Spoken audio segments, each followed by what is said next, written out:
We are the growth spot, rooted in a plan, built by 7 kings with the future in hand. Love, equity, growth, yeah, we stand on the land where the roots run deep in the Arizona sand. From the city to the soil, we rise and expand, back to the source where our people can't stand. This is legacy, unity, truth, and demand. We are the growth spot, God's gift to this land. 2022, yeah, the vision was clear.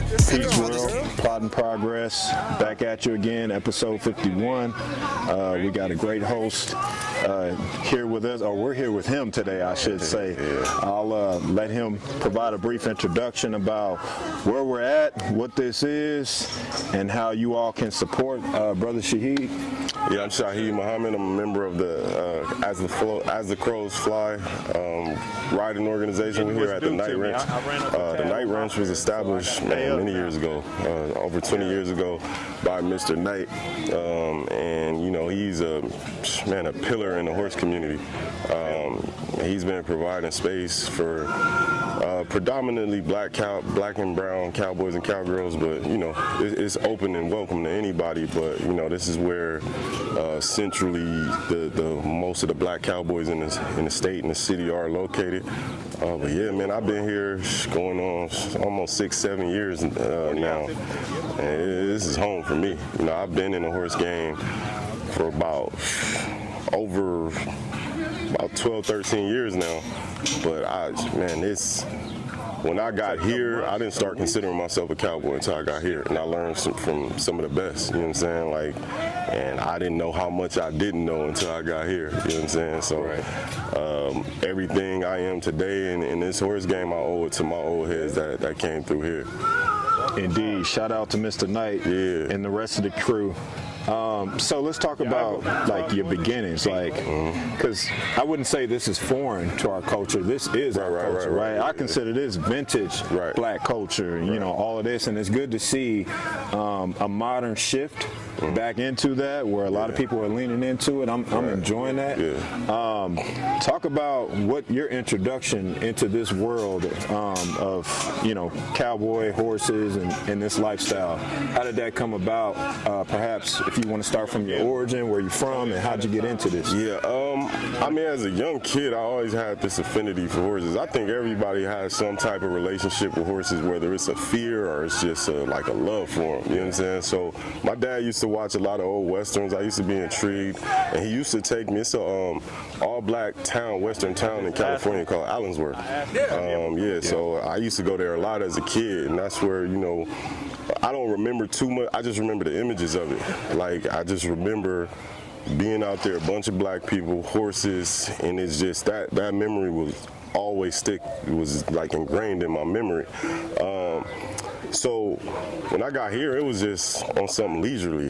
Like, I just wanted to go out horseback riding one time, because me and our family, we went horseback riding as a group, as a family, and I saw my dad do some things on a horse, and I'm like, yo, I had no clue. And then, but he had told me, like, you know, when he was around my age, he used to do like search and rescue missions on horseback, when vehicles and helicopter couldn't get in, they used to have to go on horseback. So that was something I never knew about my dad, and I was always intrigued from that point on. But yeah, my brother, he knew somebody that owned horses, and he connected me with him, and I got with him. I had been dealing with him for a little bit, and then I was in the game by myself for some years. And then, like, I saw 2 brothers riding down baseline on their horses. I hopped out on them, like, hey, man, where y'all at? And they invited me here, man. The rest is history, you know what I'm saying? So, As the Crows Fly, how that came about is, you know, the group was just riding as a collective, and I think somebody just asked, like, hey, man, where we going? And they was like, hey, we ride as the Crows Fly. Here we go. So when I got here, like, I take no credit for the Crows. It was already established for me. It was just like, hey, other people got to know about this. You know what I'm saying? So I just introduced it to more people. That's all I did. So, and man, we've been doing a lot of different things in the community ever since. You know what I'm saying? We get requested to, you know, like last night we did the Juneteenth event. And that's one of the things with us. We're big on the youth and big on community. And anything else, I mean, we'll do other things, but that's our priority, youth and community. That's why, like, when you and I got connected and I saw what you guys were doing with the community, the youth, it was just like, it just made sense. Yeah, indeed. It's amazing how you meet people and you encounter situations at the right time. Right. Definitely not meaningless coincidences. I'm big on, like, trying to be intentional about identifying that when I'm standing in it. That's key, man, because I feel like the world, God, the universe, however you want to articulate that, it puts things in front of you at the appropriate time for you to capitalize on.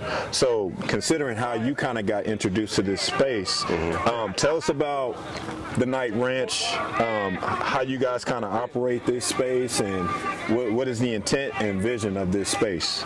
Man, like I said, this is where a majority of the black cowboys in the city and the state are. So, but it's not like we operate on the organizational level as a nonprofit that grows itself, but the Night Ranch is just home base. You know what I'm saying? Mr. Knight, man, he's given so many different people opportunities to, you know, do whatever it is they aspire to do. But yeah, so like we ride, like today, Sunday morning, we do a lot of riding. So like you got a group out that's they in that mountain right now. So you know, we got owner of a racehorse over here. Some people, you know, ride quarter horse, former rodeo members and things of that nature. Everybody just kind of do what they do. I will say majority of the horse owners here are crows, but it's like you don't have to be a crow. Like it's a common misconception. Like we like this kind of mafia crew in the horse space and stuff like that. But I do tell people it's just like our motto is many have came, only few stayed, and that means something. Like so, it's gonna you gonna meet a lot of people that came through and they didn't stay because it's a certain code that we operate by. You know what I'm saying? We carry ourselves in a certain way. We interact with people in a certain way. And if you kind of just want to be loosey goosey and things like that, you probably not going. You know what I'm saying? Because it's a standard here that we like to keep. You know what I'm saying? Indeed, that's key. Code of conduct, for anything that means something to keep the integrity of what it is, and so that it's not easily redefined. Right. Especially in the black space. You know what I'm saying? Because around here, you see a black man on a horse, black woman on a horse, they just gonna automatically assume you out the Night Ranch. You know what I'm saying? So like that's especially why we conduct ourselves in a specific way. Got it.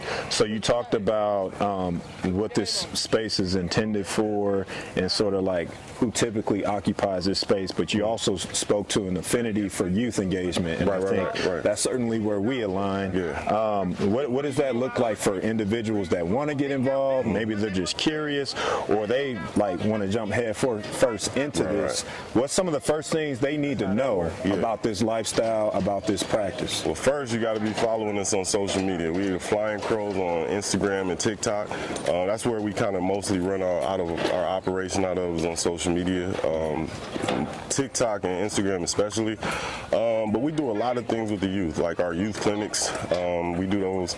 It's so, you know, the weather here in Arizona gets so tricky. Like right now we slowing down a lot because it's so hot and you don't want to have the youth out here too much. But you know, when our clinics are operating fully, man, we do full comprehensive 3-hour horse clinics where the kids, everything that I'm doing, we running those kids through the same thing.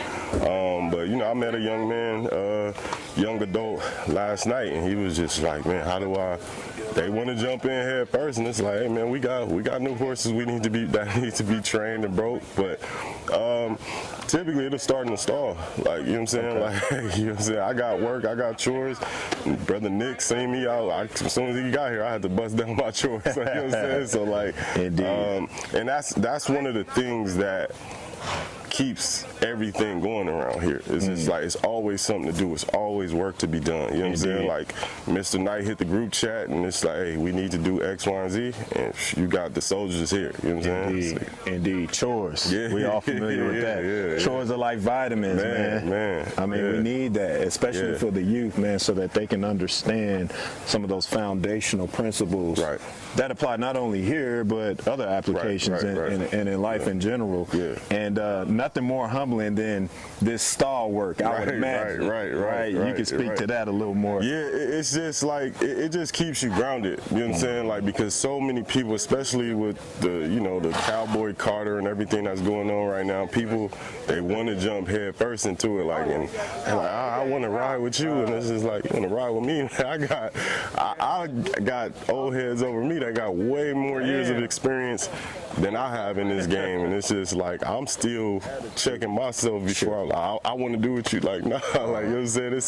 It's levels to it. You know what I'm saying? Indeed. So like, but yeah, we don't mind. Come get out here, get your boots dirty, and get in the mix. You know what I'm saying? Like that's because it just like not only are we teaching horsemanship, we teaching basic life skills, how to interact with people, how to interact with animals, how to have compassion, how to understand moods and understand a horse's mood swing is similar to a human's mood swing. Indeed. Like I get out here, some days it just ain't our day. Still got to go to work.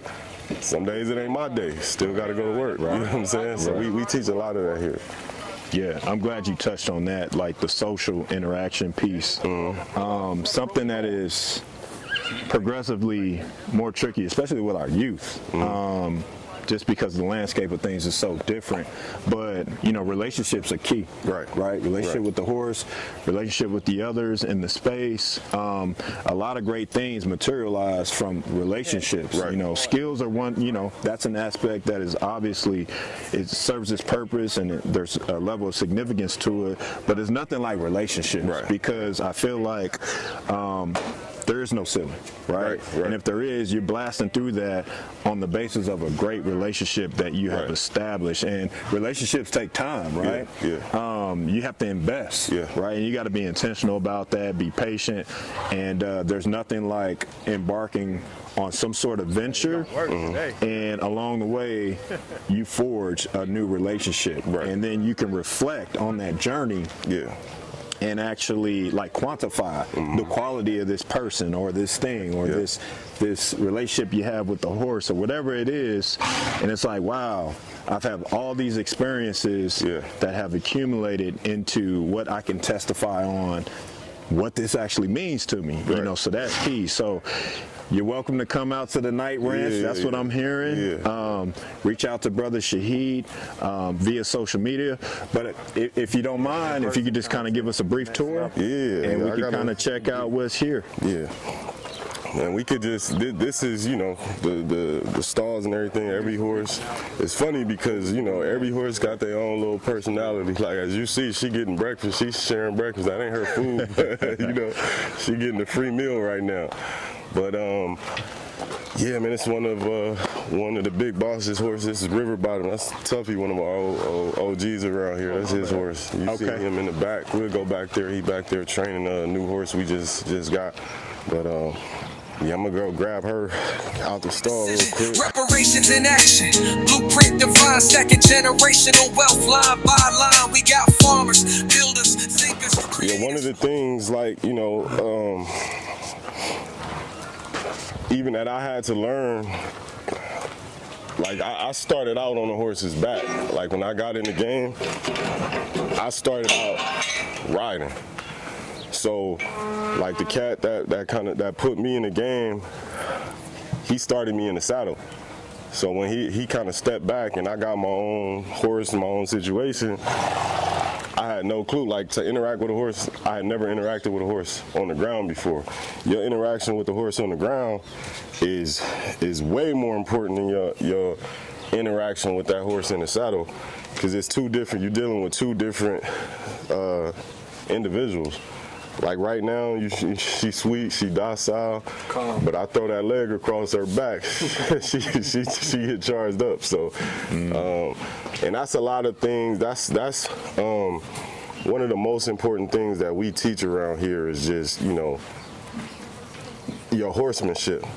Like, honestly, we don't even call ourselves cowboys because we don't deal with cattle. We consider ourselves horsemen. But cowboy is just a kind of neutral, common term.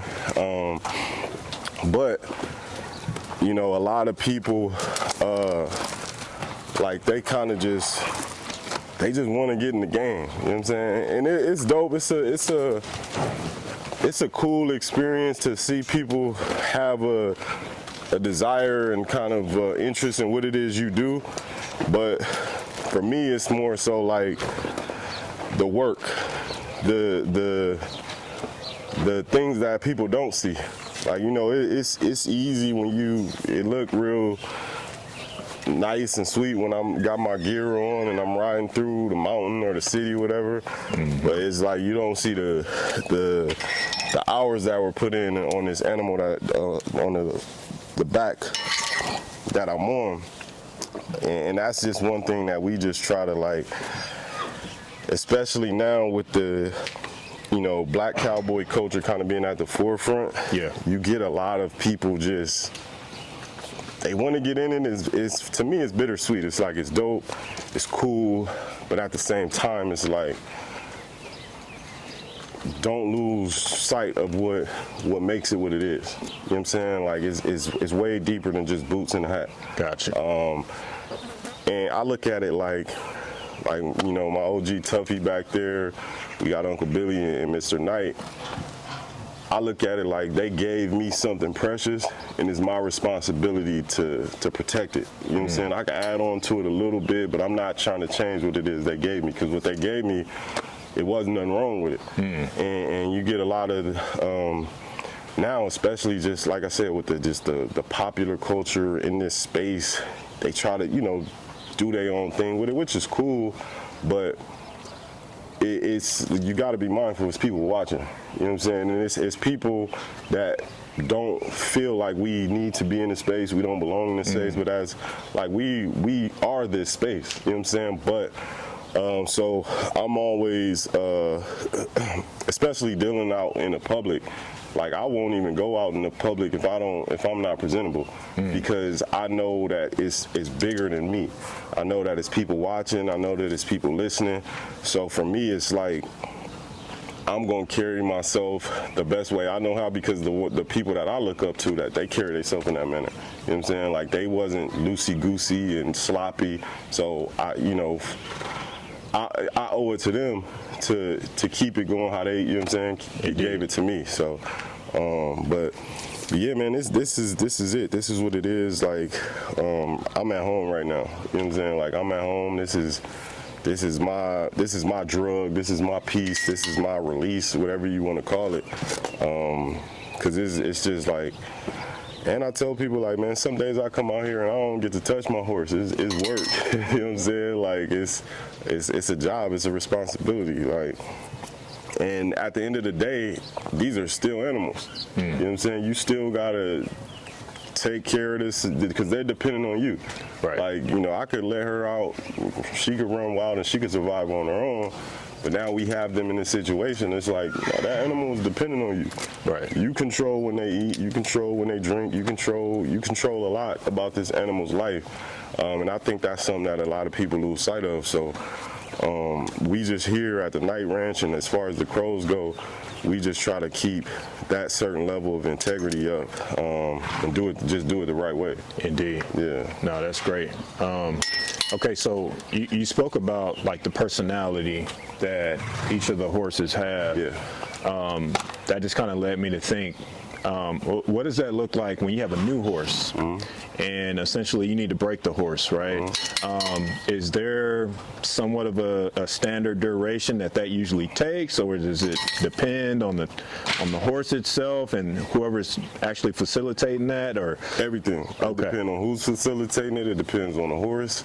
It just depends on, like, right now she's pregnant, so when she dropped that baby, my whole schedule out here is gonna change. My whole, you know, my purpose is gonna change, because now I'm thinking about 2 horses versus 1 now. So, but yeah, like, we got a horse. We could step out this way. We got a horse that we just got that we starting up right now, and that's just a part of it, man. Like, for example, a pet horse is way harder to break than a young horse or a wild horse, because that pet horse is used to interacting with humans. They used to, you know, being fed, being pet, being not having to work or anything like that. So it's just that stubbornness is just at a different level with those pet horses. You know what I'm saying? Because they've been interacting with humans majority of their life, and they ain't like work. What is that? You know what I'm saying? Gotcha. So it's like, man, we just got. We had just sold a horse. Name was Buck. Man, he put some cowboys through the ringer because he was, you know, sitting up all his life, not having to do no work. When he got here, it was time to work, and it was a mess, man. But we got him together. One of our young cowboys, Kyron, he put that work in. He earned his keep with that horse, and shit, we turned him into a nice little horse. Somebody bought him that, and that's what we do. We love that. Like, that's just, we like getting a new little project and being able to turn it into something. You know what I'm saying? Okay. So for clarification, it's this is it's a riding club. I don't really like to say club because when you use the word club, it's like it's a membership type thing and registration. It's just we just a collective, a group of like-minded individuals that share a common love through horses. Gotcha. You know what I'm saying? Like, gotcha. Like I tell people, because we get people reach out to us all the time as far as like trying to be a part and things of that nature, and I tell them, like, man, we don't have no sign up or anything like that. It's you come, you hang out, you fit in.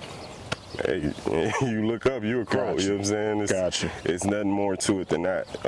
We do have, you know, like, for example, you can't be calling yourself a crow and you're not really putting no miles in that saddle. You know what I'm saying? But yeah, so and that's like, you know, we ride as the crows fly. That's literally what we do. You know what I'm saying? Like, some people think, like, you know, it's too much what we do. It's like, you know, it just might not be for you. You know what I'm saying? And we not.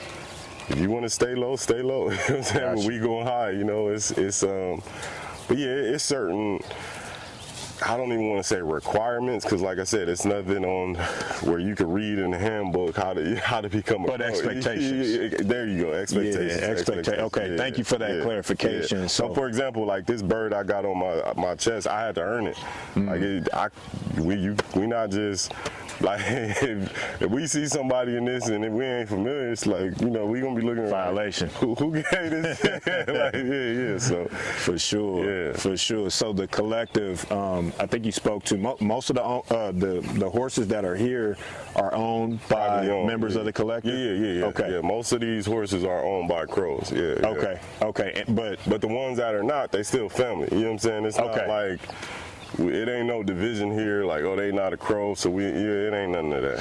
So as far as the ones that are not owned by, like, directly by members of the collective, can you speak a little bit about that? Are those situations where people have bought horses and they sort of look to you all to provide the services to accommodate that horse, or? Right, well, this is Mr. Knight's property, so, you know, whoever he say can be here, can be here. You know what I'm saying? This ain't like the crows don't run anything here. This is the crow. This is just a place for the crows that, you know, that he provides. It's just as simple as that. Got you. But is that an option? Like, somebody, let's say, hey, I actually want to own a horse. I want to purchase a horse. I'm sure that's something that the crows would be able to kind of help facilitate, or at least identify those opportunities. Yeah, definitely. But like I said, this is still Mr. Knight's property, his home.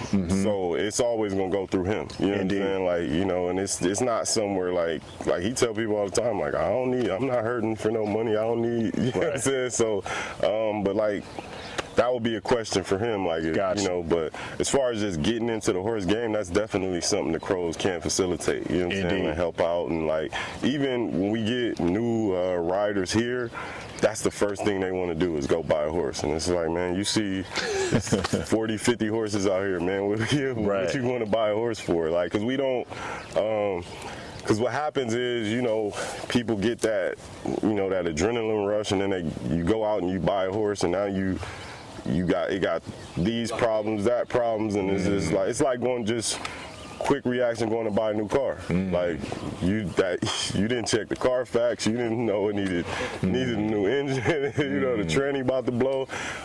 So that's why we like, and it's like, man, for me, I done been through a few horses, and like when I didn't have a horse, I was still in the game because I always got something to ride. My old heads ain't gonna let me go without, you know, something to ride. And that, if you do your part here and you know, people see your work and see you really about this, they definitely gonna make sure you well taken care of. There you go. Yeah. Indeed, indeed. Okay, so let's talk about the work, right? So I can only imagine, and we don't have to get into all the technical things because I'm sure there's a lot to it, or maybe there's not. But for those that have those misconceptions of what it takes to actually provide that appropriate care for a horse, what does that look like? What type of work is occurring on a daily basis? Man, it can be anything. Like I done got calls from Mr. Knight 2, 3 in the morning. Hey, your horse is colicking it. You know what I'm saying? It's like it's a not a person, but it's a person in a sense. You know what I'm saying? So if that person is sick and need care and tending to, you got to do it. It's like it's maintenance, it's feeding. You know, does your horse have the proper diet? Does your horse have the proper, you know, as far as shoes, your tack, your saddle? Like I've seen people in myself, even myself, bought a brand new saddle. It didn't fit the horse. Now my horse is down. My horse is in pain because. Yeah, that saddle is great for me, but it's terrible for that horse. So it's just a lot of that you gotta. You always learning something new, always. Gotcha. Like I've been like in this game for close to 15 years now, and I'm learning something new every day. Like my old heads is always like you didn't know that? You even went to college. You know what I'm saying? Like so, yeah. But it just you always gonna stay sharp here. You know what I'm saying? Because it's so much knowledge around here that you get to soak up game from. That's great, and it's another platform for us to fortify a bridge between generations. Absolutely, right. Absolutely. I think that's key, man. Anything that we can do with our elders and our youth, all at the same time. Man, we got. That's powerful. Like you know, my old head Tuffy. You know, his mother, 75, 70 plus. She ride with us. You know what I'm saying? His son ride with us. So that's 3 generations right there. You know, we got the Thuzes out here. Father, son, grandbabies, nieces, nephews, they all in that saddle with us. So indeed, it's definitely a family-oriented community out here. That's great. Yeah. That's great. Anything that's getting us up off the couch, outside, right. soaking in some of this sun, and it ain't no escape from it. This summer is about to be brutal, but it's like we still got to be out here. Like they out there right now. They should be pulling in a couple hours, but this was our first 4:30 ride. Because in the summer we out of here by 4:30, 5 o'clock. You late around here in the summertime.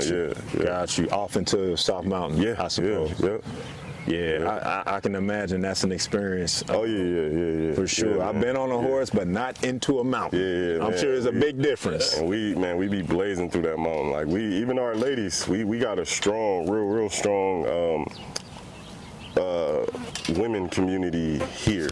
And man, they went out, they hosted a ride about a month or so ago, and man, it was pitch black night, and they blazing through the mountain. All we see is their little tail lights on their horses. It's like, so, but our ladies get it in, man. So, and that's just what it is. This is built on horsemanship. You know what I'm saying? The love for, like clockwork, here they go, they coming in now. You know what I'm saying? So, but yeah, it's just built on horsemanship and community, like, and just the love for what it is we do in these horses. Indeed. No, that's love. I got a question. What's up? Bonanza, Gunsmoke.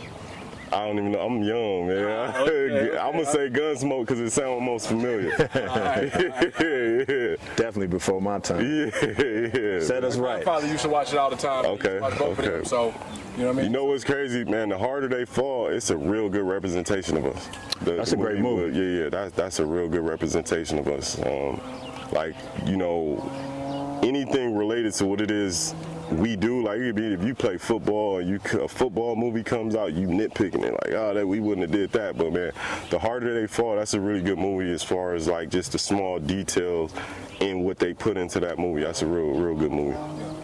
Indeed, indeed. Well, you spoke to this earlier about kind of what's happening in the culture, and a lot of people are being fascinated or drawn into this lifestyle.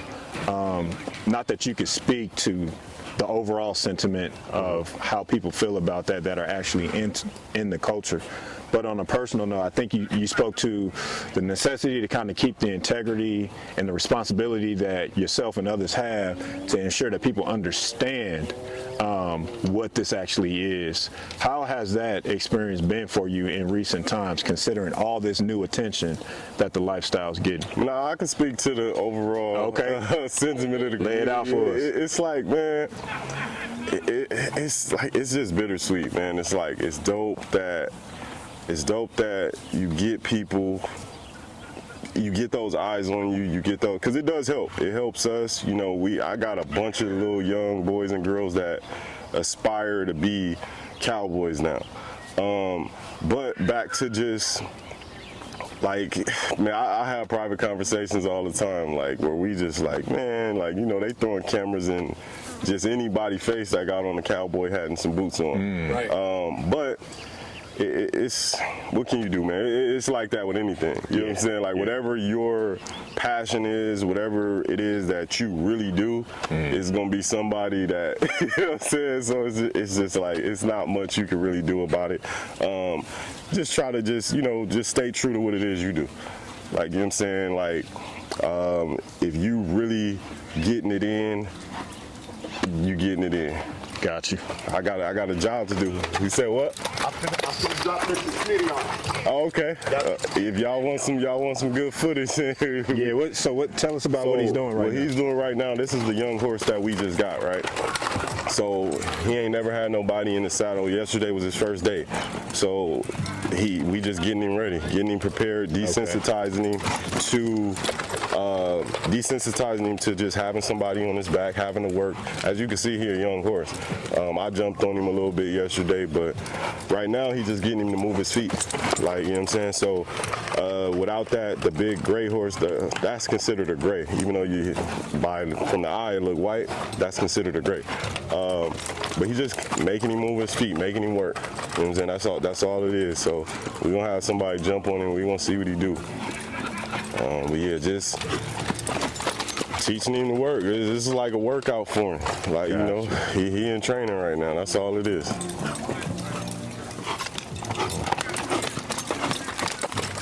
So that the big gray horse, that's like a tow truck. See, as you can see, there you go. Yeah. So, but that gray horse is like the tow truck. So he trained that horse specifically for that. That's a workhorse. So that gray horse know what his job is. It's time to be a tow truck. Okay. Pull, you know what I'm saying? Question about that. So you said that horse was trained for a specific purpose. Is that a determination? So for example, when we out in that mountain, we don't have control of what the elements. Whatever happens out there happens.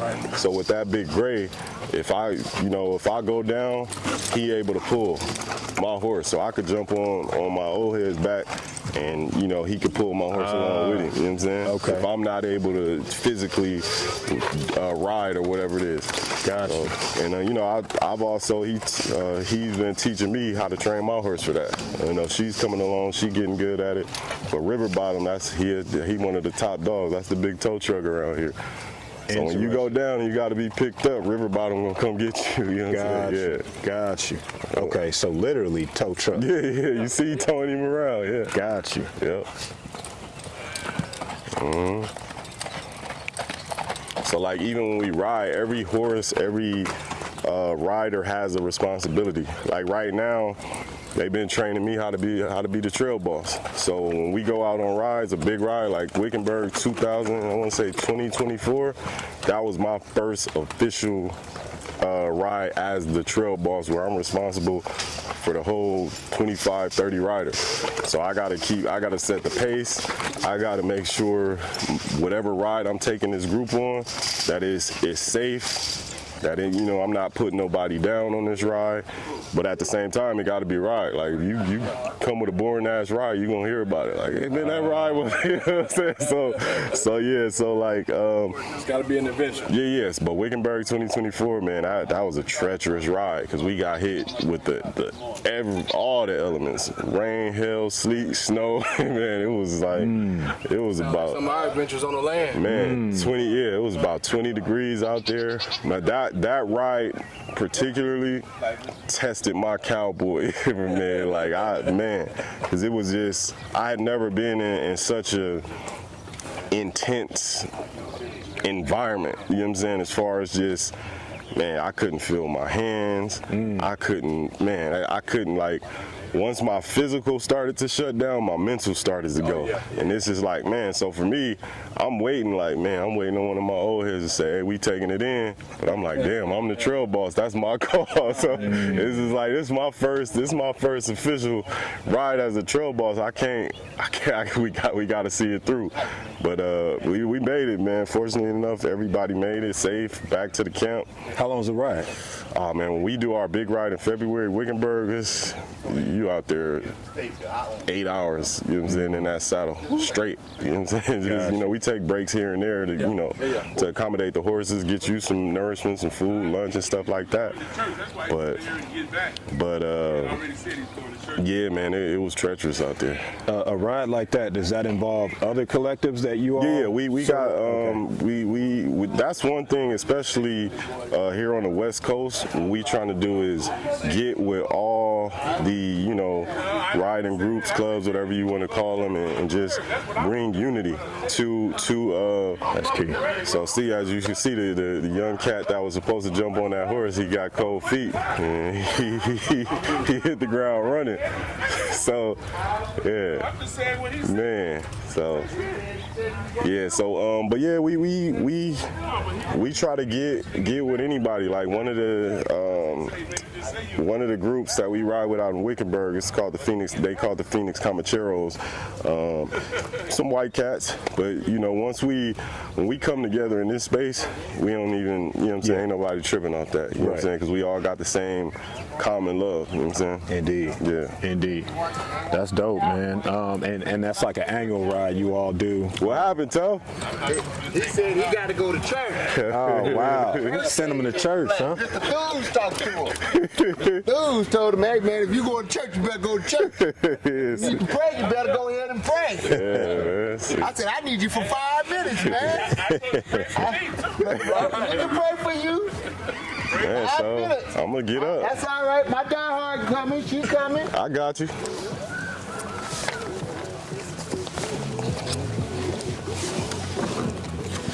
Let's get to it. You sure you want your reins? Let's go up there. Let's go get your reins. You can get some whooping, because you don't even got your spurs. 5 minutes. You see that, Mr. Dude? 5 minutes, not playing.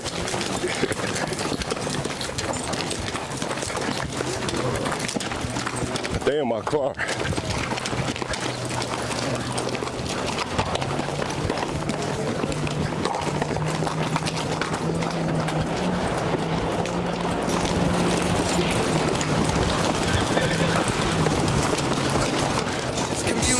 Action and truth, giving water to the roots of the youth. We the bridge from the past to the now, teaching boys to be men, heads high and proud. Girls learn they divine, they queens from birth. This land is sacred, it's more than just earth. We build sheds with no plans but plenty of will. Catch the camera's view while the water refills. For real though. Little bitty cute little thing come out here and just load the hell out of him. Yeah, got bucked off once.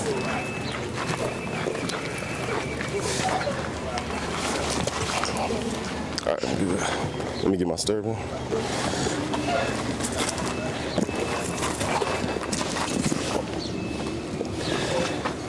We're just gonna go back that way.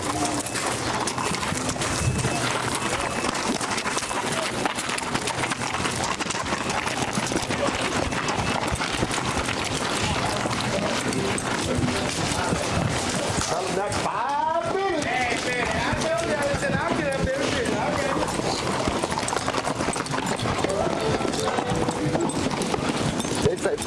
Boss don't got to get up there.